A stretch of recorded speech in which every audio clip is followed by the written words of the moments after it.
So I'm Connor Kenny. I'm in the Master of Public Administration program here at Northeastern, and so I've been attending the public classroom as a basis for that.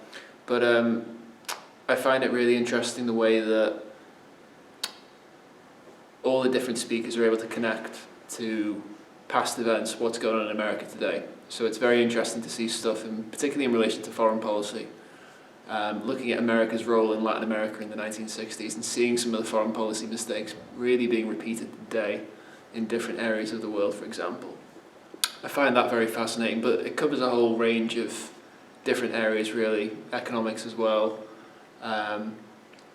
You can see the evolution of TV and media over time from the 1960s to today, and the kind of shift in public opinion through the media is another really interesting part of the public classroom.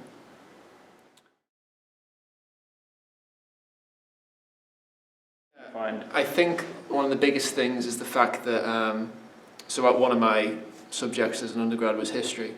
So I studied history back in college in Ireland, and I think what's interesting about this classroom is it almost represents the kind of intersection between politics and history. There's a real counterfactual element to it. So one of the biggest questions that's raised by people who attend this class is, what do you think would have happened if such and such hadn't happened? And that really kind of touches on one of the most important things about public policy, which is paying attention to history and seeing how, it's the old adage of if you don't understand the mistakes of history, you're doomed to repeat them. And I think that's a really important thing to look at in public policy, and it's probably something that isn't focused on enough in public policy schools. So I would definitely advise any budding leaders or future leaders or people who fancy themselves having a career in public policy to attend the class and really pay attention to some of the stuff that's being discussed.